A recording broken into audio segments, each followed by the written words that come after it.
मेरे पास में एक डीसी मोटर है जिसको मैंने ओपन कर रखा है। यह वाला जो पार्ट है इसको आर्मेचर बोलते हैं और मोटर के केज में आप देखोगे तो दो परमानेंट मैग्नेट लगी हुई है। दोनों मैग्नेट के बीच में इस मैग्नेट का मैग्नेटिक फील्ड होता है, पर हमें यह दिखाई नहीं देता है, बस अपने होने का एहसास दिलाता है। जैसे मेरे पास एक कील है, यदि इसको मैं मैग्नेटिक फील्ड के बीच में लेकर जाता हूं तो मैग्नेट का मैग्नेटिक फील्ड इस कील को अपनी तरफ अट्रैक्ट कर लेगा। और सबसे इंटरेस्टिंग बात, यदि मैं इस कील को इस मैग्नेटिक फील्ड के बीच में रोटेट करूंगा तो इसमें वोल्टेज जनरेट होगा। अब इस आर्मेचर को मैग्नेटिक फील्ड के बीच में रखते हैं और जोरदार घुमाने का, तो आप देखोगे ये इलेक्ट्रिसिटी जनरेट कर रहा है और बल्ब भी जल रहा है। तो यही तो मैंने बताया था, सॉरी मैंने नहीं, आज से कई साल पहले मिस्टर फेराडे ने बताया था, जिसको अभी हमने देखा था कि आर्मेचर के ऊपर एक कंडक्टर ही तो लपेटा हुआ है। जब कंडक्टर मैग्नेटिक फील्ड के अंदर जो लाइन्स है उनको रोटेट करते हुए कट करेगा तो इस कंडक्टर को एक फोर्स फील होगा और इस फोर्स को हम इलेक्ट्रोमोटिव फोर्स बोलते हैं। और इंटरेस्टिंगली वोल्टेज का दूसरा नाम फोर्स ही होता है। चलो बहुत बढ़िया, लेकिन इतना आसान है नहीं। जब बड़े लेवल पर सिंक्रोनस जनरेटर की बात करते हैं तो कंसेप्ट तो यही काम करता है, लेकिन थोड़ा इसको मॉडिफाई करना जरूरी है। Thermal, hydro, nuclear power plant, इसके अलावा विंड टर्बाइन और भी जितने पावर प्लांट है सभी मिलकर 80 से 90% इलेक्ट्रिसिटी जनरेट करते हैं और इन सभी में ऑलमोस्ट एक ही जनरेटर यूज होता है जिसको बोलते हैं सिंक्रोनस जनरेटर। और आज के टाइम में जो इलेक्ट्रिक व्हीकल है उनमें इस जनरेटर की छोटी सिस्टर सिंक्रोनस मोटर लगी रहती है।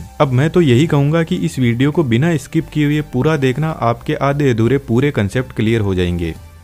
इस मोटर के एग्जाम्पल में अपन ने देखा मोटर में परमानेंट मैग्नेट लगी हुई है जिसका मैग्नेटिक फील्ड एकदम फिक्स होता है, लेकिन एक मैग्नेट हमारे पास में और होती है। यदि एक वायर को हम कुछ इस तरीके से लपेटकर एक कोयल बना लेंगे और इस कोयल में डीसी सप्लाई देंगे तो कोयल अपने आसपास में मैग्नेटिक फील्ड जनरेट करेगी। अब इस परमानेंट मैग्नेट के फील्ड और इस कोयल वाले फील्ड में एक पैसे का ही फर्क नहीं है, दोनों में ही नॉर्थ और साउथ पोल है। बस इतना सा फर्क है, यदि हमने कोयल की डीसी सप्लाई हटा दी तो इसका मैग्नेटिक फील्ड भी बंद हो जाएगा, इसलिए इसको टेम्परेरी मैग्नेट बोलते हैं। लेकिन इसकी एक खास बात है, यदि हम वोल्टेज की सप्लाई बढ़ा देते हैं तो इसका मैग्नेटिक फील्ड स्ट्रॉन्ग होता जाएगा और परमानेंट मैग्नेट का फील्ड उसके पास में हमेशा रहेगा जिंदगी भर तक। अब उसको इंक्रीज तो नहीं कर सकते, लेकिन टाइम के साथ में वह कमजोर जरूर हो जाएगा।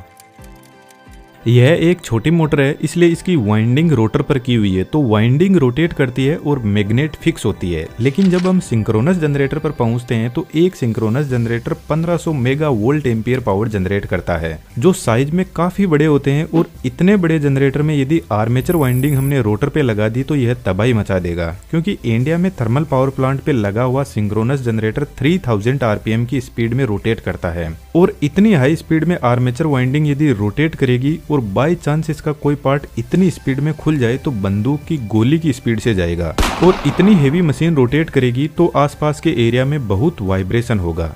इसलिए बड़े जनरेटर में आर्मेचर वाइंडिंग फिक्स होती है जो स्टेटर पर बाहर की साइड में लगी रहती है, जिसका एक बड़ा बेनिफिट है कि यह वाइंडिंग गर्म होगी तो इजीली इनको कूलिंग प्रोवाइड की जा सकती है। और स्टेटर फिक्स होने की वजह से हेवी वोल्टेज और करंट को इजीली कलेक्ट किया जा सकता है।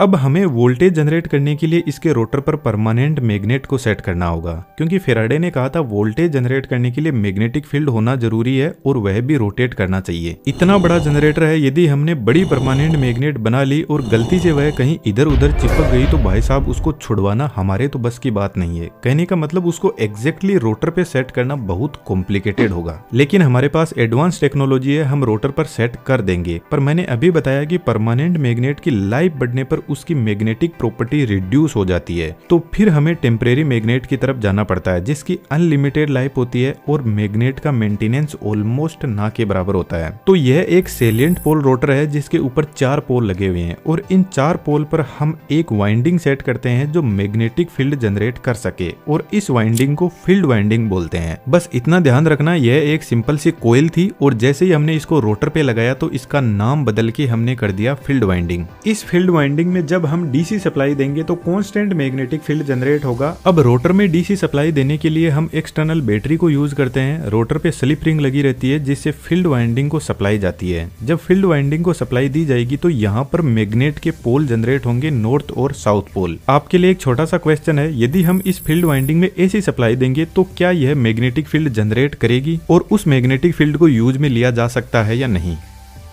एक इम्पोर्टेंट बात, जनरेटर का रोटर थर्मल पावर प्लांट पर टरबाइन रोटेट करवाता है। अदर पावर प्लांट में जो भी एनर्जी का सोर्स है उससे रोटेट करवाया जाता है और हम मान के चलते हैं कि टरबाइन के पास में इनफाइनाइट एनर्जी होती है।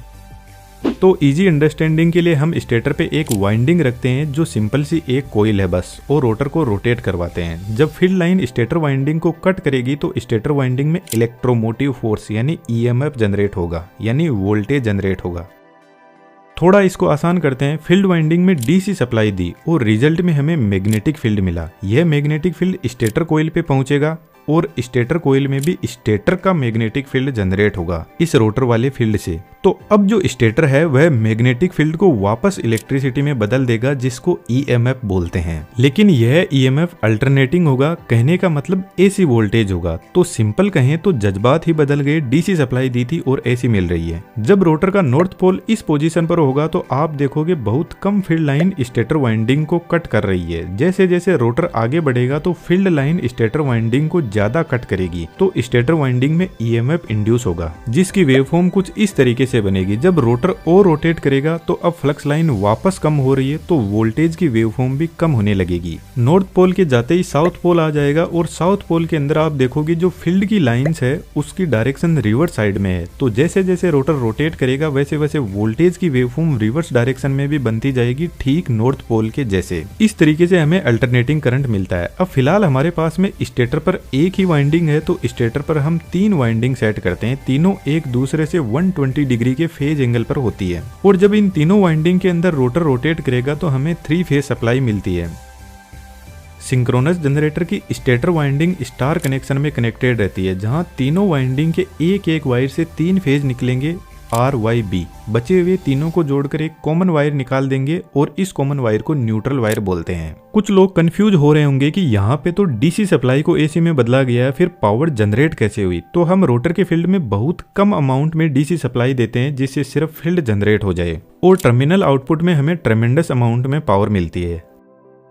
लेकिन दोस्तों इलेक्ट्रिसिटी जनरेट करना इतना आसान काम नहीं है। यदि आपके दिमाग में कुछ हलचल हुई हो तो टरबाइन से हमें मैकेनिकल एनर्जी मिलती है और जब रोटर का फील्ड स्टेटर वाइंडिंग को कट करेगा तो स्टेटर वाइंडिंग में इलेक्ट्रोमैग्नेटिक टॉर्क जनरेट होगा और यह टॉर्क टरबाइन वाले मैकेनिकल टॉर्क को ओपोज करेगा। कहने का मतलब यह टॉर्क टरबाइन के टॉर्क के खिलाफ होता है। यह नहीं चाहता कि टरबाइन इसे रोटेट करवाए और इसी ओपोजिशन से मैकेनिकल एनर्जी इलेक्ट्रिसिटी में बदलती है। जिस तरीके से फ्रिक्शन हमारे आगे बढ़ाने को ओपोज करता है जिससे हम चल पाते हैं, ठीक वैसा ही यहाँ पे है। तो इस नेचर को सही से चलने के लिए ओपोजिशन बहुत ज्यादा जरूरी है। जहाँ पर ओपोजिशन होगा वह सिस्टम बहुत ही शानदार चलेगा। लेकिन कुछ लोग शायद आपको पता होंगे कि आजकल उनको ओपोजिशन पसंद नहीं है। लेकिन दोस्तों नेचर का रूल है, जब नेचर की सपाट पड़ेगी तो लाइन में आना ही पड़ेगा। अब इस रोटर की एक प्रॉब्लम भी है, जब रोटर हाई स्पीड में रोटेट करेगा तो मैकेनिकली अनबैलेंस हो जाएगा, क्योंकि आप देखोगे एक पोल से दूसरे पोल के बीच में बहुत ज्यादा गैप है जिसको एयर गैप बोलते हैं। और यदि स्पीड में रोटेट किया तो पूरे जनरेटर के अस्थि पंजर बिखर जाएंगे। तो सेलिएंट पोल रोटर की एक लिमिट होती है, ये स्पीड में रोटेट नहीं कर सकता।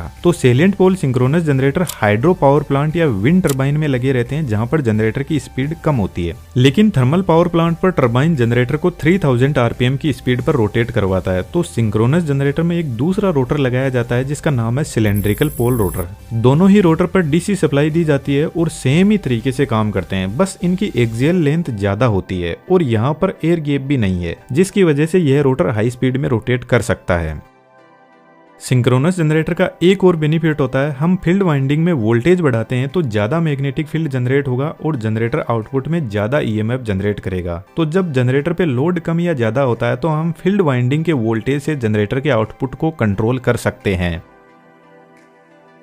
जनरेटर के आउटपुट को इस सब स्टेशन में भेजा जाता है जहां पर बड़ा step up transformer, circuit breaker और बहुत सारी डिवाइसेस लगी रहती है। तो आप इन वीडियोस को भी जरूर से देखना। यह एक इलेक्ट्रिसिटी जनरेशन से लेकर डिस्ट्रीब्यूशन तक कंप्लीट एक सीरीज चल रही है जिसमें हम 1 बाय 1 टॉपिक्स डिस्कस करते जा रहे हैं। आपने नोटिस किया होगा कि मोबाइल के चार्जर पर फ्रीक्वेंसी 50 से 60 हर्ट्ज लिखी रहती है, जिसके पीछे रीजन यही जनरेटर होता है, क्योंकि अमेरिका में 60 हर्ट्ज फ्रीक्वेंसी यूज होती है और इंडिया में 50 हर्ट्ज। तो कंपनी चार्जर को इसी रेंज में बनाती है। अभी मैंने आपको बताया कि टरबाइन जनरेटर को 3000 आरपीएम की स्पीड पर रोटेट करवाता है और सिलेंड्रिकल पोल रोटर पर 2 ही पोल होते हैं। अब स्पीड का एक फॉर्मूला होता है, speed is equal to 120 into frequency upon number of poles. Speed 3000 है, पोल 2 रखने पर फ्रीक्वेंसी 50 हर्ट्ज मिलती है। तो यह हमारे इंडिया का सिस्टम है। अब इसी जनरेटर में यदि फ्रीक्वेंसी 60 हर्ट्ज चाहिए तो जनरेटर की स्पीड 3600 आरपीएम करनी होगी, जिसका मतलब है अमेरिका का जनरेटर इंडिया के जनरेटर से ज्यादा स्पीड में रोटेट करता है। लेकिन सेलिएंट पोल रोटर में 4 पोल लगे हुए हैं और हम चाहे तो नंबर ऑफ पोल्स को बढ़ा भी सकते हैं। फॉर एग्जांपल 16 कर देते हैं। फ्रीक्वेंसी 50 हर्ट्ज फिक्स है तो स्पीड मिलेगी 375 आरपीएम। तो जहां पर कम स्पीड होती है वहां पर इस रोटर को काम में लिया जाता है। इस जनरेटर में बाहर से भी डीसी सप्लाई दी जा सकती है और रोटर की शाफ्ट पे एक छोटी डीसी मोटर का मैकेनिज्म बनाकर कम्यूटेटर से डीसी सप्लाई को फील्ड में दिया जा सकता है। अब सिंक्रोनस मोटर भी ऐसे ही काम करती है, लेकिन उसमें रोटर के साथ में 3 फेज सप्लाई स्टेटर में भी दी जाती है, इसलिए सिंक्रोनस मोटर को डबली एक्साइटेड मशीन बोला जाता है। स्टेटर पर दी हुई 3 फेज सप्लाई से स्टेटर पर मैग्नेटिक फील्ड लाइन जनरेट होगी, जिनको फ्लक्स लाइन भी बोलते हैं, और रोटर पर भी मैग्नेटिक फील्ड लाइन जनरेट होगी डीसी सप्लाई से। और अब स्टेटर और रोटर की मैग्नेटिक फील्ड लाइन एक दूसरे के साथ में लॉक हो जाएगी और अब रोटर स्टेटर की मैग्नेटिक फील्ड लाइन के साथ साथ में रोटेट करेगा। कहने का मतलब स्टेटर और रोटर की मैग्नेटिक फील्ड लाइन एक दूसरे के साथ में सिंक्रोनाइज हो जाएगी, इसीलिए इस मशीन को सिंक्रोनस मशीन बोला जाता है। तो गाड़ियों में दी गई डीसी सप्लाई से फील्ड को कम ज्यादा करके गाड़ी की पावर को बढ़ा सकते हैं और फ्रीक्वेंसी को कम ज्यादा करके गाड़ी की स्पीड को बढ़ा सकते हैं। और जब हम गाड़ी में ब्रेक लगाते हैं तो इस मोटर को अब की बार टायर से पावर मिलेगी ठीक टरबाइन की तरह। तो यह जनरेटर का काम करेगी क्योंकि फील्ड वाइंडिंग के लिए सप्लाई गाड़ी की बैटरी से मिल जाएगी और रोटर को तो गाड़ी के टायर रोटेट करवा ही रहे हैं। तो मेरे ख्याल से आपको बहुत कुछ समझ आया होगा। यदि कोई डाउट है तो कमेंट बॉक्स में जरूर से लिखना, और एनिमेशन ऐसा सीखना चाहते हो तो डिटेल्स डिस्क्रिप्शन में अवेलेबल है, ज्वाइन कर सकते हो। Thank you.